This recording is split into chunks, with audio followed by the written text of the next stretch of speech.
Rewritten script. You're under arrest for impersonating a military officer and theft of government property. My own brother growled the words, his breath sour against my ear. Then, crack. My cheek met marble. Silverware rattled. Conversation died mid-sentence. His knee crushed into my spine. The chandelier above spun in my vision. I tasted blood, not from my mouth, but from the part of me that had always loved him. Because the man grinding my face into Nana's dining room floor wasn't a stranger. He was my twin, my other half. And he knew what he was doing. Before the uniform, the badges, and the clipped, sharp words, there was just Ben.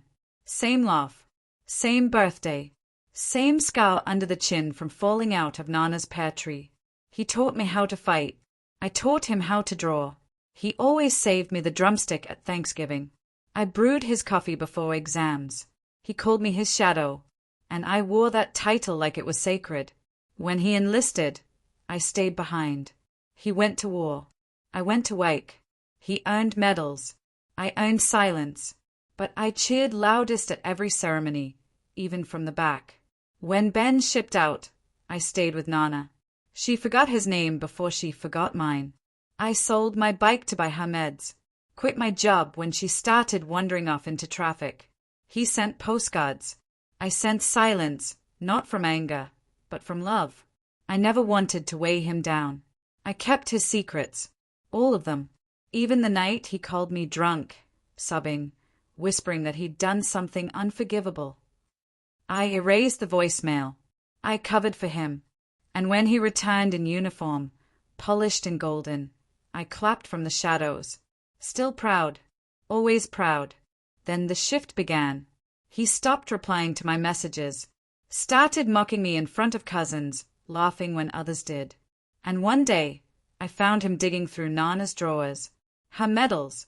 Grandpa's dog tags. Even the therapy letters I wrote, fake enlistment papers I'd never mailed. He stared at them like they were disease. You're sick, he spat. Faking a soldier's life. I didn't answer. He walked away with the papers. A week later, my landlord said I was reported for stolen valor. Then my work laptop vanished. Police started calling. Ben never answered my voicemails. Nana couldn't remember either of us anymore. Still, I waited for him to tell the truth. Then I saw it, an email from his commanding officer. It wasn't addressed to me, but my name was smeared across it.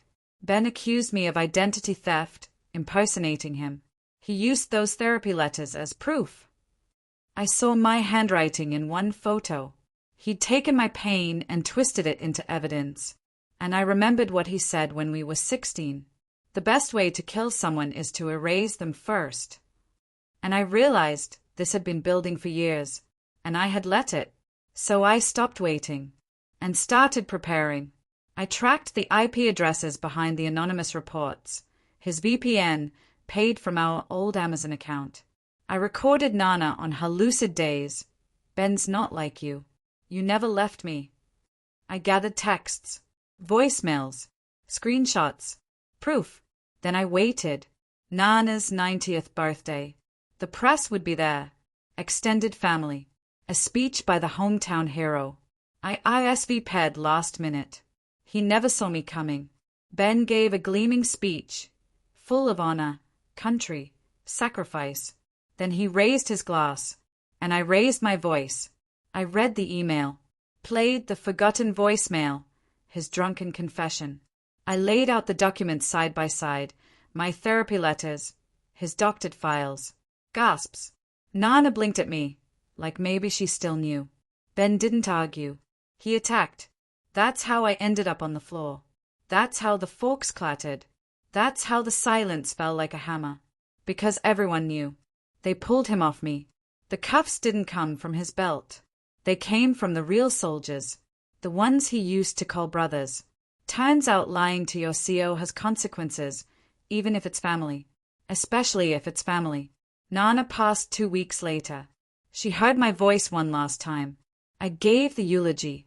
I carry the scars on my face, and the one on my heart. But I also carry peace. Not because I won, but because I stopped letting someone else define what honor means. And silence, it's not always surrender. Sometimes, it's the sound a blade makes when it's finally sharp enough to use.